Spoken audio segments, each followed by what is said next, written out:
They look like young sweethearts just goofing around until this chilling boat.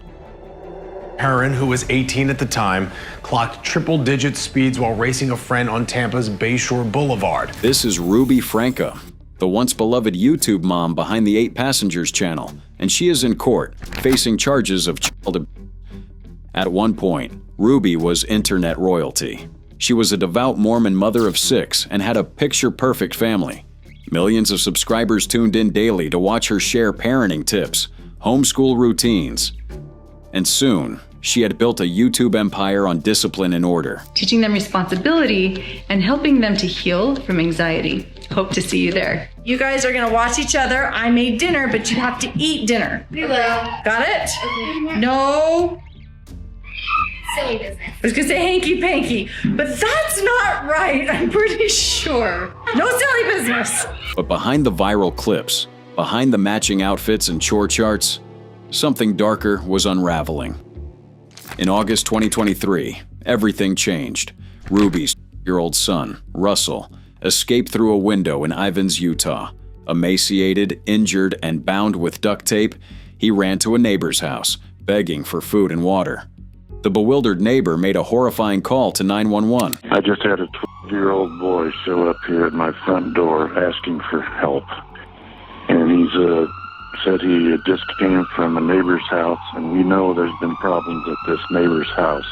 He's emaciated, he's got tape around his legs, he's hungry, and he's thirsty.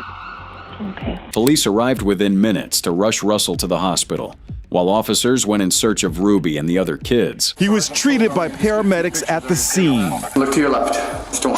As handcuffs closed over Ruby Franke's wrists, her brutal reign of terror came to an abrupt end. Do you need medical attention before you go to the jail? Within minutes, they understood that this wasn't just one bad day, but premeditated, prolonged abuse. Months, even possible years of mistreatment. But paramedics were moved to tears by what they found inside their multi-million-dollar home. The children were bound with duct tape. Sometimes they were forced to sleep on the floor or even denied food. Eve did not pack a lunch today, and can I bring a lunch over to the school? I know that her teacher is uncomfortable with her being hungry and not having a lunch. I responded and just said, Eve is responsible for making her lunches in the morning, so the natural outcome is she's just going to need to be hungry. And punished for little things. When the matter came to court, Ruby pleaded guilty to the charges against her. Aggravated child abuse, a second-degree felony. Guilty. To count 3, aggravated child abuse, a second-degree felony. Guilty. Still, all those years of abuse were displayed before the court. Clips of her telling viewers that her child would go hungry for forgetting her lunch at home, and her son admitted once that he lost the privilege of having a bedroom. My bedroom was taken away for 7 months, and then you give it back like a couple weeks ago. I don't think our viewers know that. You've been sleeping on a beanbag. I've been sleeping on a beanbag since October. She committed horrible acts of abuse. From May to August in 2023, Ms. Franke and her business partner held her 2 children, ages 9 and 11, turning 12, in a concentration camp-like setting.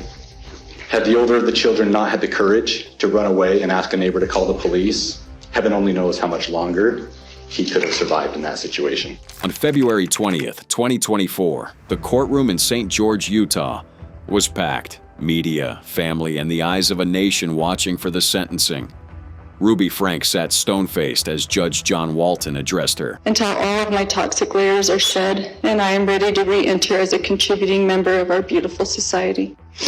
As the judge detailed the abuse, Ruby's composure began to crack. And I've caused people to suffer, and I have betrayed sacred trust. Watching my community respond to my charges with justice and mercy and grace and love. But remorse couldn't undo the scars she had done to the children, both emotional or physical. Then came the sentence. The sentence will be that Ms. Franke serve 4 counts, 4 1 to 15-year sentences based on her convictions for 4 counts of aggravated child abuse. They will serve consecutively Ruby Frank will likely spend the rest of her life in prison. Her former business partner and alleged co-abuser, Jody Hildebrandt, faced sentencing as well, after investigators discovered that the abuse had been enabled and encouraged by her life coaching and discipline programs. 1 to 15 year sentences to be again served consecutively for each of the 4 counts of aggravated child abuse. The last thing I do need to tell you is that you only have 30 days to boast. Day 3 after murdering somebody. Whoa! This is 16-year-old Sierra Halseth and her 18-year-old boyfriend, Aaron Guerrero. They are in court facing charges of first-degree murder, conspiracy to commit murder, arson, and robbery for the brutal killing of Sierra's own father, 45-year-old Daniel Halseth. 25 push-ups, huh? How's that sound? The dad was a fitness and travel buff who loved to post videos online, including these moments as a doting dad. By all accounts, Sierra and Daniel shared a close, loving bond. He was a devoted single father, a Navy veteran, and a respected tech consultant who worked hard to provide his daughter with stability and opportunity. But he reportedly didn't approve of his 16-year-old daughter Sierra dating 18-year-old Aaron Guerrero. And he wasn't alone. His ex-wife, Elizabeth, a former Nevada Republican state senator, also had a problem with her daughter's relationship. For years, it was just the two of them, father and daughter, navigating life together, until Aaron entered the picture. At first, it seemed like young love, but Daniel saw something Sierra didn't, and he didn't approve of the relationship. Concerned for his daughter's future, Daniel reached out to Aaron's parents, and together both families agreed the romance had to end. But Sierra and Aaron had other plans. Investigators say the two teenagers refused to accept the separation. First, they planned to run away to Los Angeles, building a life together on their own terms. But when that plan collapsed, their conversations took a darker turn. In their eyes, one person stood in the way of their future, Daniel Halseth. On April 8, 2021, they made a deadly decision. According to authorities, the teens went to a Las Vegas Home Depot, buying saws, gloves, bleach, plastic sheeting, and lighter fluid. Later that day, they waited inside Daniel's home until he returned from work. What followed was a frenzied attack on Daniel, with his body sustaining more than 70 stab wounds. Then, they dragged his body to the garage, shoved it into a sleeping bag, and set it on fire in an attempt to erase all traces of the crime. In the hours that followed, Sierra texted Daniel's mother, Christine, from his phone, pretending he was fine. But days passed without hearing from Daniel, and Christine's concern deepened. So, she called the police to conduct a welfare check on Daniel. How may I help you? Yeah, hi, I need a welfare check. I don't know if On who are we doing a welfare check?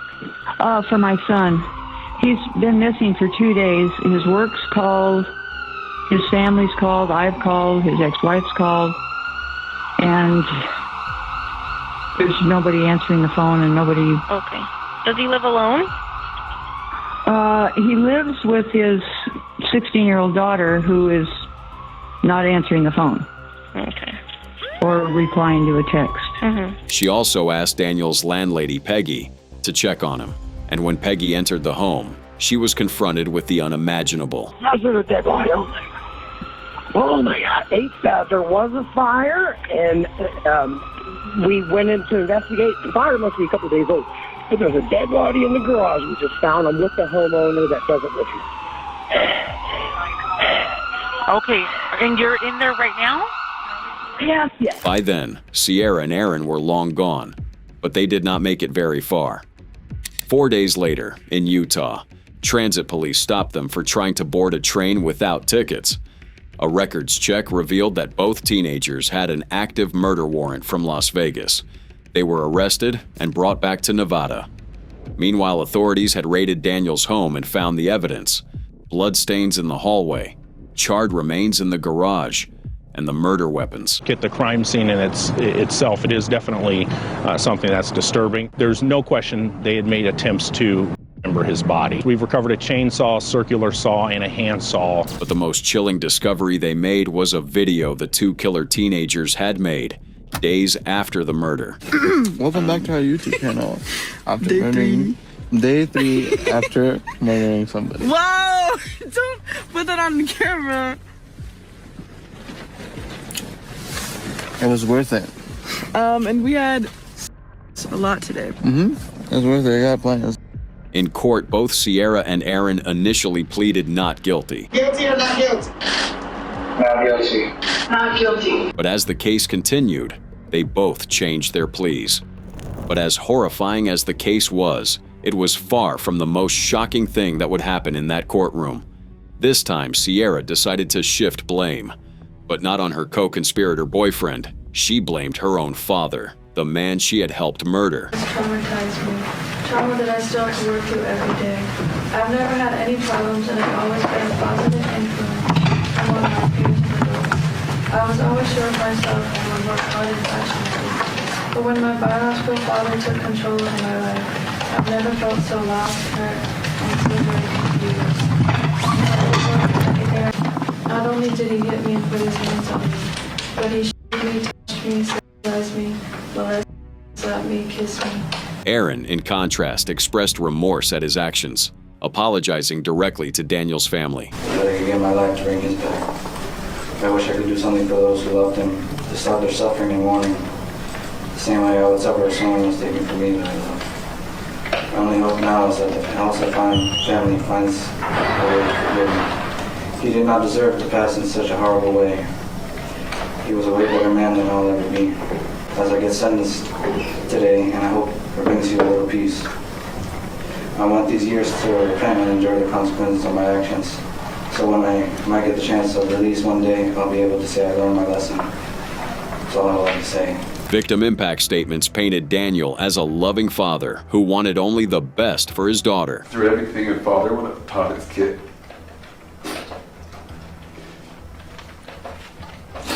And to be honest, I'm not sure that's even possible.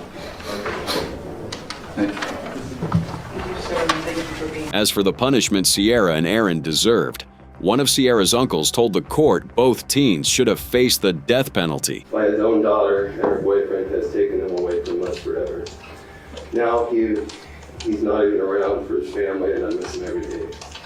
Our family wasn't able to choose their punishment, but they both should have gotten death for the life they took. 20 years will never be enough for taking down life.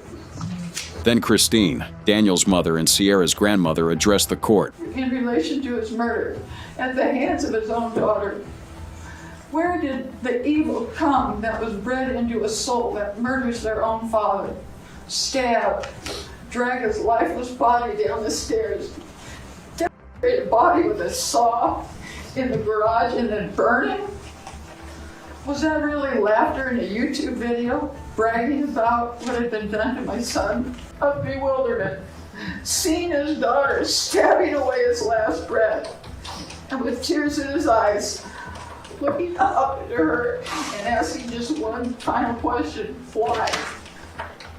Thank you, God. And thank you, Aaron. The judge handed down identical sentences to both Sierra and Aaron. Life in prison, with the possibility of parole only after 20 to 22 years. On count 2, you're going to be sentenced to life in the Nevada Department of Corrections with the possibility of parole after 20 years has been served, plus a consecutive 24 to 60 months in Nevada, Department of Corrections for a deadly weapon enhancement. Sierra's face showed no sign of emotion while Aaron sobbed profusely during the sentencing.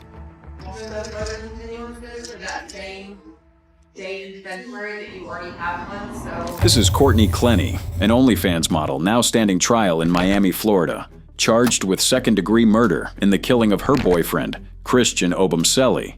Known to her online audience as Courtney Taylor, Courtney built a following through vlogging provocative images, suggestive content, and glamour. Took some time off to rest, and now it's game time. But behind the online persona, prosecutors allege, was a very dangerous reality.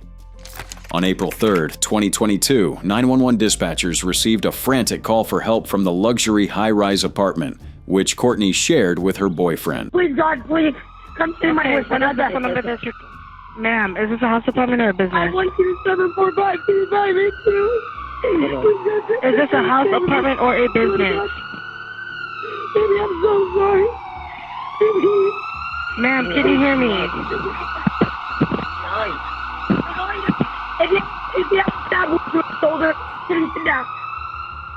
What do you mean he has a stab wound on his shoulder, ma'am? When officers arrived, they found Clenny half-dressed, visibly distraught, and covered in blood. Her boyfriend, 27-year-old Christian Obumseli, lay on the floor with a deep stab wound to his chest. No, I can't let this okay. Wait, it wasn't. Guys, Relax. Why? No, guys. Relax. Courtney immediately told the officers that she had stabbed Obumseli out of self-defense. Is he dead? Is he dead? Sit down. Sit down. Okay, no, I'll sit down. I just, you scared me. Sit down. He's not dead, is he? We don't. No, they're taking him to the hospital right now. He's in the hospital right now. I need to be at the hospital with him. No, you're not going anywhere. Why? Because we're conducting an investigation. It was self-defense. So you guys started arguing, then what happened? Threw me against the wall, choked me. I mean, you're looking like this. He's never like choked me to where like it's like crazy stuff. But like I couldn't breathe. Okay. Then he put me on the. So he throws you against the wall. Then he put me on the ground. Despite emergency efforts and intervention from the officers, Christian was pronounced dead at the hospital. I have to inform you that Christian did not make it. Okay. Unfortunately, the doctors did what they could. And Christian is dead. Yes. And this was what cracked the case wide open. At first, Courtney maintained that she had thrown the knife which had killed Christian during a struggle while she was in fear for her life. I did not stab him once. I just threw it because I was scared. You threw a knife? Threw it. You threw a knife? Threw it from like across the room. I did not, like I was scared. But with forensic evidence, police knew that she was not being completely truthful. The report showed the kitchen knife had a 6-inch blade that pierced his chest with precision, an injury experts said was unlikely to have been caused by a casual throw. In court, her defense team argued otherwise, presenting evidence of a prior domestic violence report filed against Christian days before the stabbing. Her boyfriend comes charging towards her, and we actually try to get in the middle of it. Clenny is visibly upset. She's on the phone with her dad while telling police Obumseli is stalking her. Right now, like I have not always been a victim, but like right now I'm a freaking victim in the situation. I'm scared to go to my dog. And to further bolster their claim of self-defense, they hired a professional knife thrower to demonstrate that such a strike was possible. But the prosecution had a different view to what happened that day. Consistent with common sense.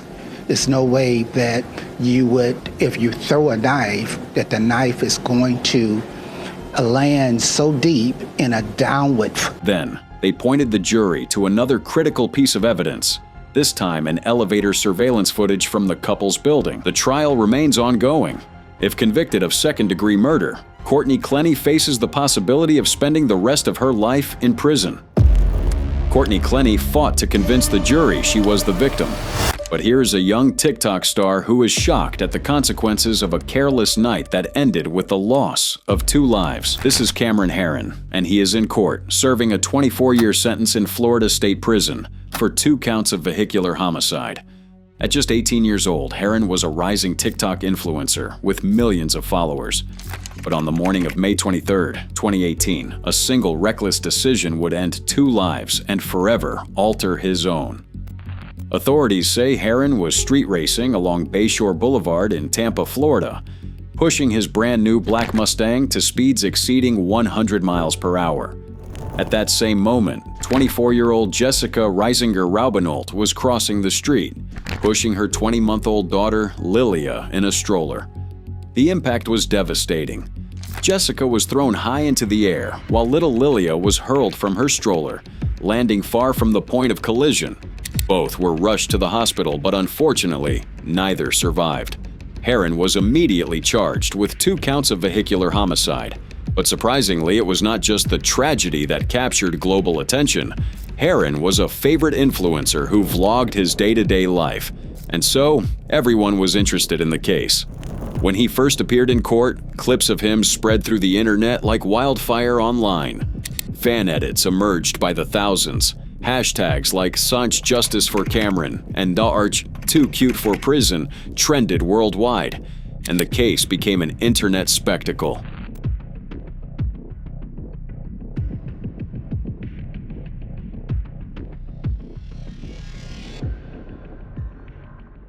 In April 2021, the sentencing hearing began. The court listened as Jessica's husband, David Robinault, stood before Herron and described the grief of losing both his wife and his daughter in a single moment. I've suffered horrifically every moment. It is nearly impossible to put into words the agony of this legal process. Because of your existence, 2 beautiful, innocent lives were denied a full life. You eliminated their voices from this earth. And Judge Christopher Nash addressed the court.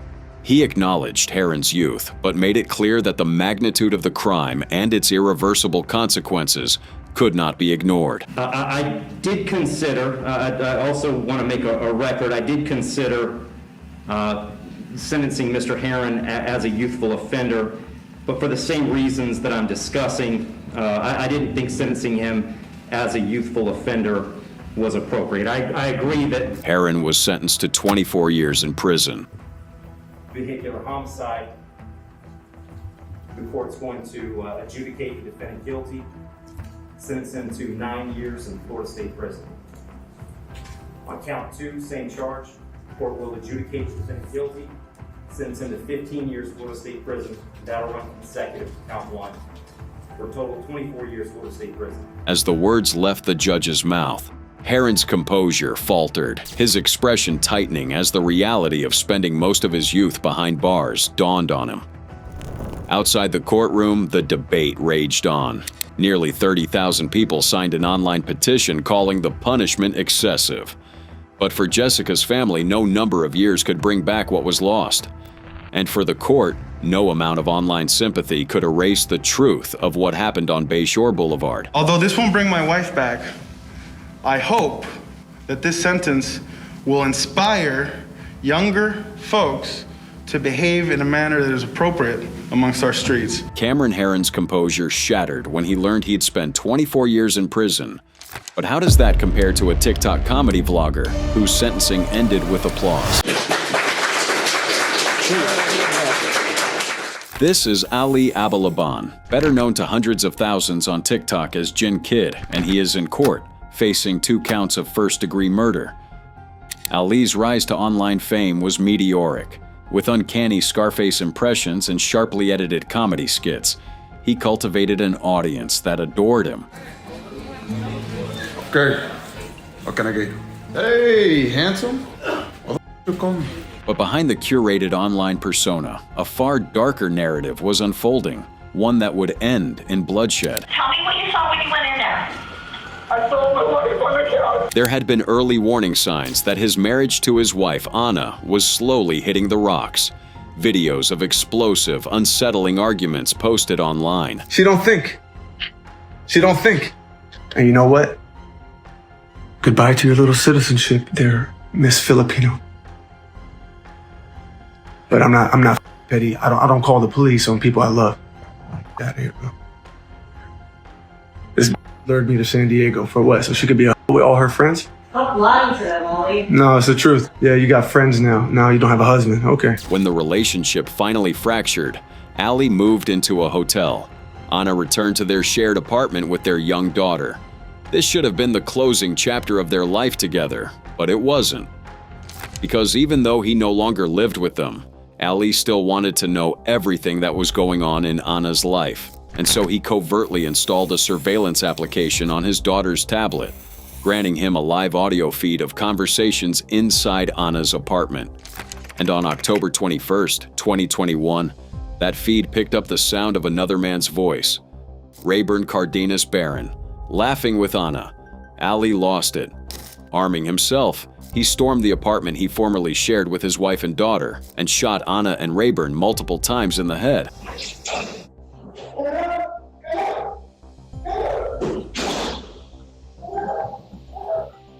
Then, he photographed the bodies and sent the images to his parents.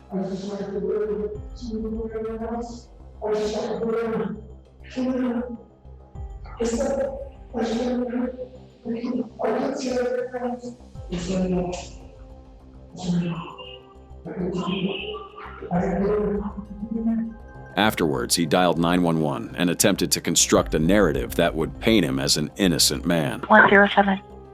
Yes, ma'am. My wife and another man were, I found them dead on the couch. Bullet holes to the face. Wait, someone was shot? 2 people, a man and my wife. But when officers arrived at the high-rise in downtown San Diego, the scene spoke for itself. San Diego police arrive at the apartment, not sure what they're walking into. Oh, clears out. Someone came here and shot them. That's the guy that he's describing. The officers immediately took him into custody. In court, Ali admitted to the killings, but claimed they were not murder. His defense was that the attacks came from a cocaine-fueled psychosis driven by jealousy, heartbreak, and emotional collapse. I couldn't take it. I couldn't take the betrayal. I couldn't believe that she could do that to me, to our daughter. And then before I could stop myself, I just snapped. My gun was in my hand, and next thing I'm shooting, and I can't stop. I'm just shooting, I'm shooting. And his attorney argued that Anna had manipulated him, exploiting his mental illness. Anna knew all too well. She knew exactly what to say and how to say it to cut him directly to the bone. She knew his underlying vulnerabilities, his insecurities about his mental illness, his drug addiction, and his own chaotic upbringing. She used these and she weaponized them against him. He was so completely overcome by the months of torture and heartache and pain that he reacted without thought, without judgment. But the prosecution countered with a starkly different picture. One of a man who was controlling, obsessive, and dangerous. Please help me. Hello? Molly! Stop. Give me the phone! I'm hurting my finger! I'm trying to leave this house! Yeah, that's not cool. Give me my phone! With a bunch of guys? Give me my phone! A bunch of guys, huh? Give me my phone! There's no guys! Give me my phone! The jury listened to dozens of voicemail and text messages Ali sent, harassing Anna even after he had moved out. She sees the value in me, unlike your dumb and I can't wait to divorce you.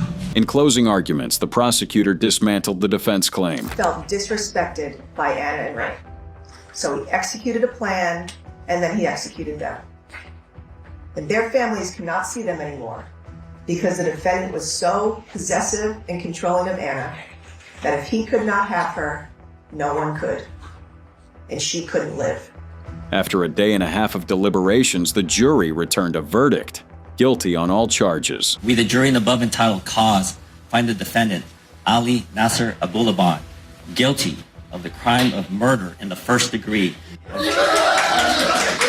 Rayburn Cardenas. Before sentencing, Anna's family faced the man who had taken their daughter's life.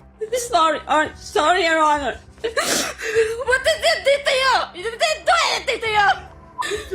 You know Anna Marie is not gonna go cheat if you didn't cheat first. Ali attempted an apology, even sending a message to his young daughter. I am so incredibly sorry to each and every one of you who have been affected by this. I cannot imagine the pain that I've caused your families. Amira, when you're old enough to see this, please don't blame yourself.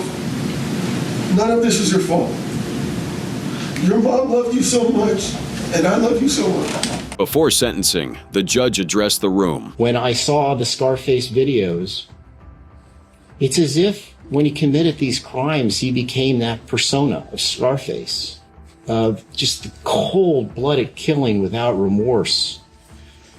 Any tears that he's cried in this courtroom have been for himself. I don't know if he's really sorry. I felt like the judge was saying. And then the sentence was read.